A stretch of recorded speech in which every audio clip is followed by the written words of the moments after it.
bagi yang setia dan percaya.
Shalom adik-adik yang dikasih Tuhan. Kali ini Tante Non akan menyampaikan firman Tuhan bertemakan Tuhan berkuasa menolong melepaskan Petrus dari penjara.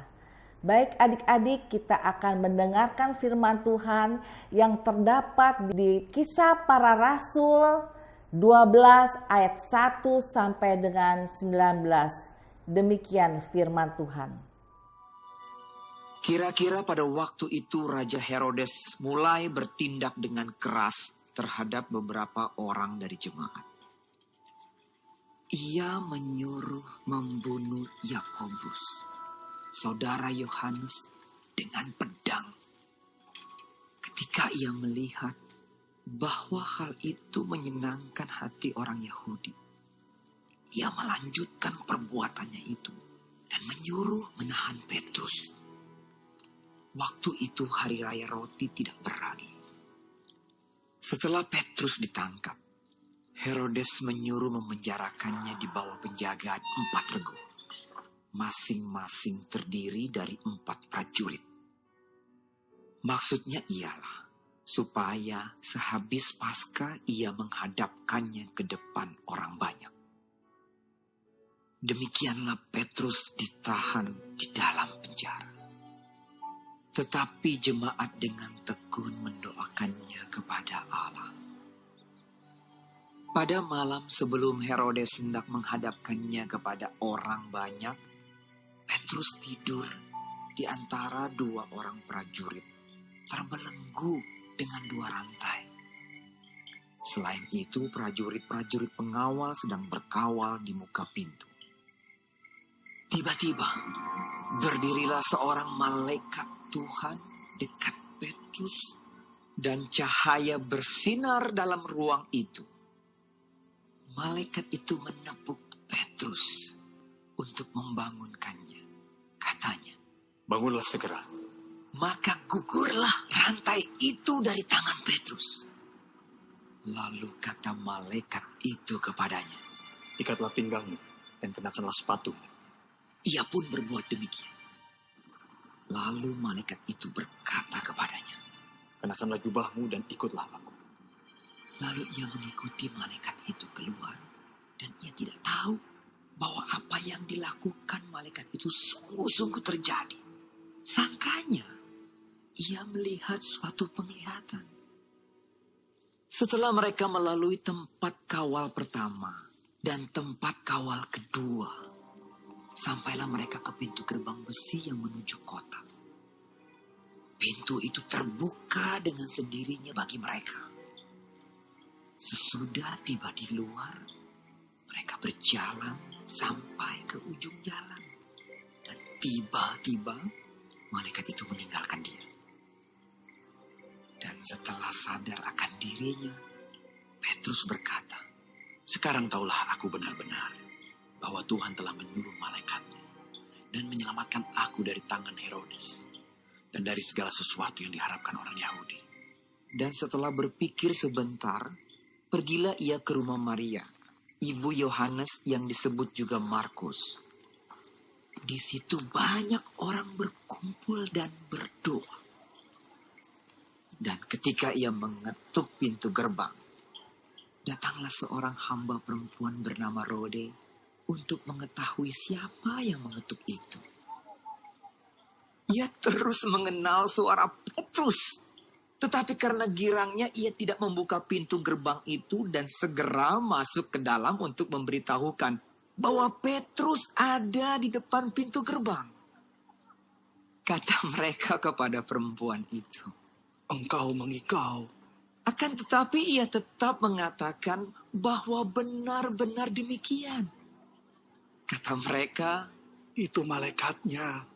tetapi Petrus terus-menerus mengetuk dan ketika mereka membuka pintu dan melihat dia, mereka tercengang-cengang. Tetapi Petrus memberi isyarat dengan tangannya supaya mereka diam. Lalu ia menceritakan bagaimana Tuhan menuntunnya keluar dari penjara. Katanya, Beritahukanlah hal ini kepada Yakobus dan saudara-saudara kita.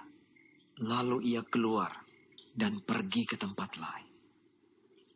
Pada keesokan harinya, gemparlah prajurit-prajurit itu. Mereka bertanya-tanya apakah yang telah terjadi dengan Petrus. Herodes menyuruh mencari Petrus, tetapi ia tidak ditemukan. Lalu Herodes menyuruh memeriksa pengawal-pengawal itu dan membunuh mereka. Baik adik-adik, setelah adik-adik mendengar firman Tuhan, ya adik-adik, Tante bisa merangkumkan 3 poin pertanyaannya. Pasti adik juga bisa menjawabnya. Baik ya, poin pertama pertanyaannya, mengapa Petrus ditahan dengan penjagaan yang begitu ketat? Kita bisa baca di ayat yang keempat, yaitu Petrus dikawal dengan 4 regu yang masing-masing regu terdiri dari 4 prajurit. Berarti adik-adik sudah tahu semua berjumlah 16 prajurit, yaitu dengan penjagaan yang ketat. Kenapa harus dijaga begitu ketat?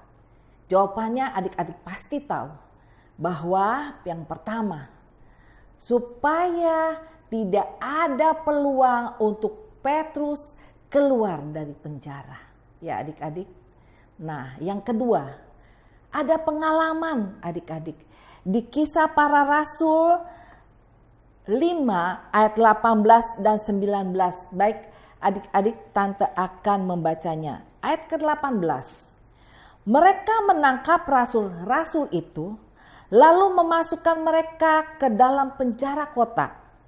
Ayat 19, tetapi waktu malam seorang malaikat Tuhan membuka pintu-pintu penjara itu dan malaikat Tuhan membawa mereka keluar. Ya adik-adik, itu poin kedua. Makanya itu Petrus dijaga dengan begitu ketat supaya tidak bisa ada peluang untuk keluar dari penjara. Yang ketiga,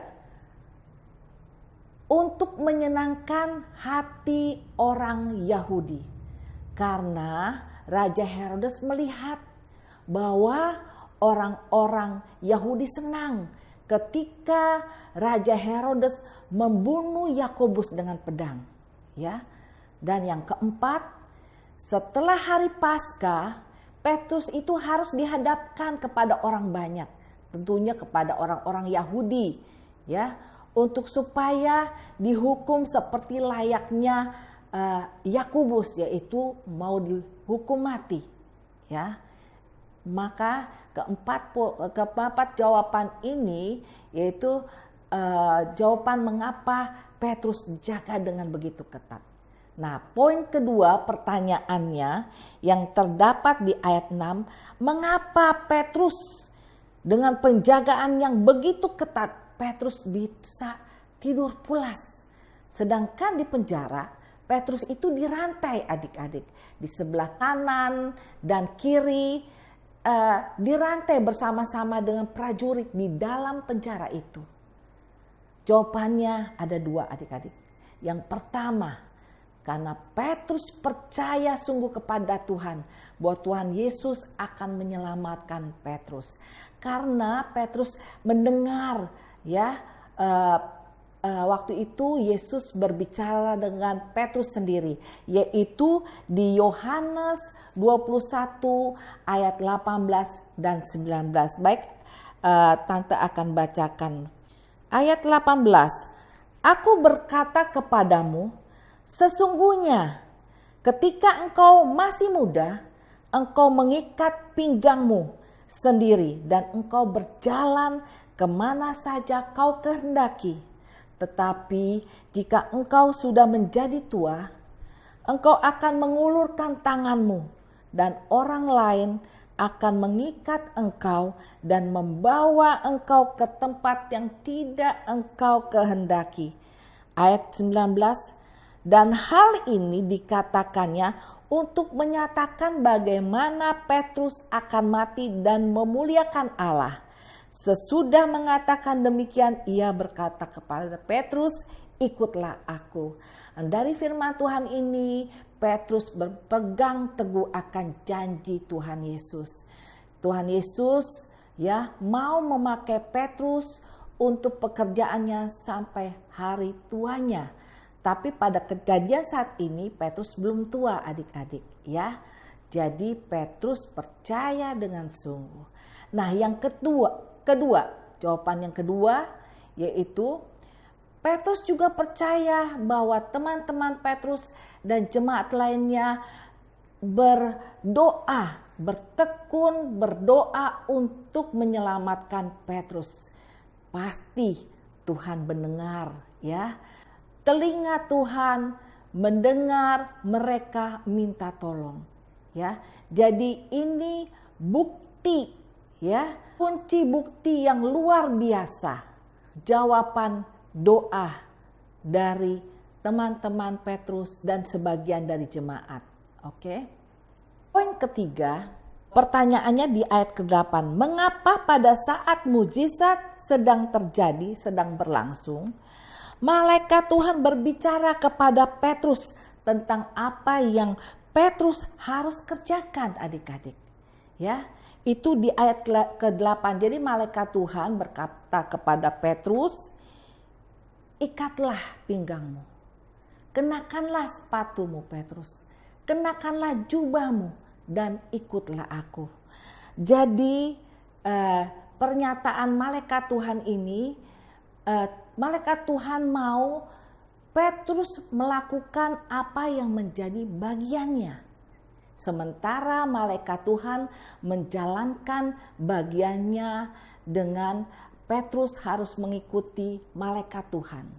Nah, di sini adik-adik, di saat kita sekarang ini di masa pandemi ini, kita harus menjalankan bagian kita. Yang pertama adik-adik, sudah tentu adik-adik sudah tahu, kita harus mengikuti protokol kesehatan dari pemerintah. Yang kedua, sebagai pelajar adik-adik ya, harus tetap semangat, harus menjalankan tugas adik-adik sebagai pelajar. Ya. Dan ketiga, adik-adik harus mengerjakan tugas walaupun secara online. Yang keempat, kita tetap berdoa walaupun dalam kesulitan sekarang ini, pasti Tuhan akan menjawab. Nah, sementara juga Tuhan akan melakukan bagiannya. Waktu yang terbaik untuk menghentikan COVID ini. Ya adik-adik. Nah, singkat cerita kita akan lanjutkan. Nah, Pada waktu malaikat bilang, ikutlah aku, malaikat Tuhan berjalan di depan dan Petrus mengikuti dari belakang. Dan mereka berdua ya bisa melewati pintu kawal pertama, pintu kawal kedua, dan akhirnya dia sampai ke pintu gerbang besi menuju ke kota. Dan apa yang terjadi adik-adik? Pintu gerbang besi itu terbuka dengan sendirinya dan mereka bisa keluar. Sampailah mereka ke ujung jalan. Dan sampai ke ujung jalan malaikat Tuhan meninggalkan Petrus. Dan Petrus baru sadar, oh iya Tuhan, aku baru ketahui bahwa Engkau telah menyuruh malaikatmu untuk menyelamatkan saya.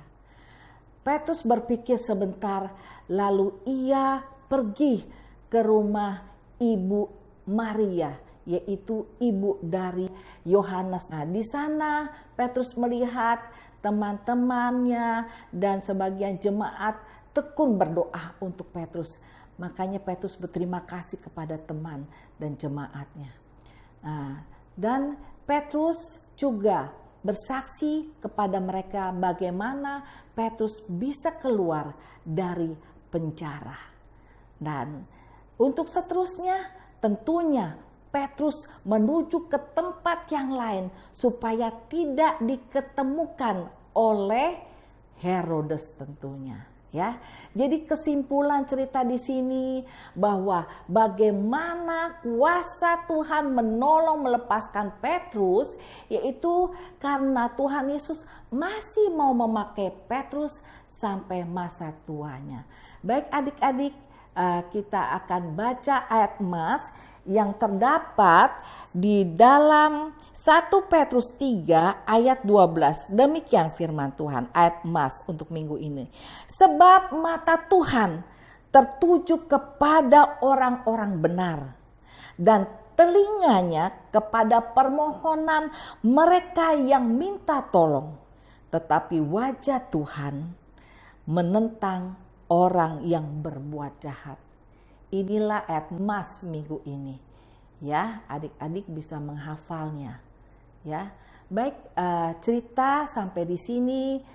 Sebentar Tante Non akan tutup dengan doa, tapi sebelumnya Tante Non akan menyanyikan satu buah lagu yang judulnya Tuhan punya cara untuk menolong kita. Baik ya adik-adik, kita akan dengar lagu ini. Amin.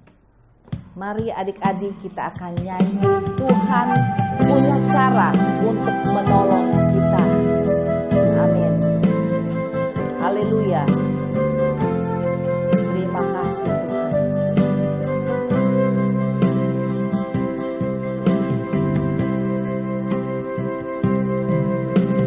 Takkan ku ragu Tuhan, janji-Mu yang menghidupkanku, hanya Padamu Tuhan ku berseru dan mataku tertuju Padamu.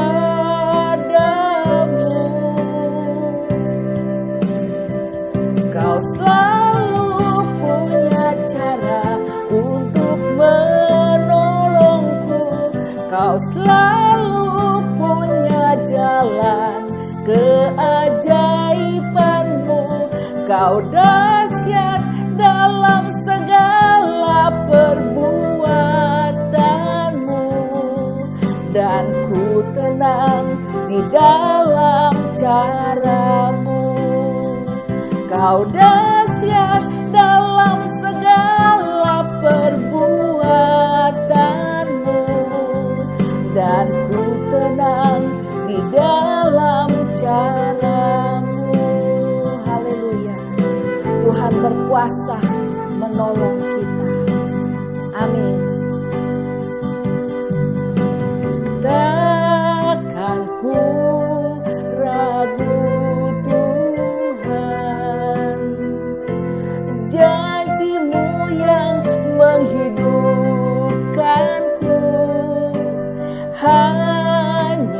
padamu Tuhan, ku berseru dan mataku tertuju padamu. Kau selalu punya cara untuk menolongku, kau selalu punya jalan keajaibanmu, kau dahsyat dalam segala perbuatanmu, dan ku tenang di dalam caramu. Haleluya Tuhan, haleluya Yesus. Terima kasih Tuhan, kami tidak pernah ragu akan Engkau Tuhan. Janji-Mu ya dan amin dalam setiap kehidupan kami. Kami berseru dan mata kami tertuju hanya kepadamu Tuhan. Kami percaya Engkau selalu menyertai kehidupan kami. Engkau selalu punya cara untuk menolong kami. Engkau selalu punya jalan keajaiban-Mu. Engkau selalu dahsyat Tuhan dalam segala perbuatan-Mu. Dan kami tenang dalam rencana-Mu yang indah untuk kami. Dan kami mau juga menjalankan bagian kami.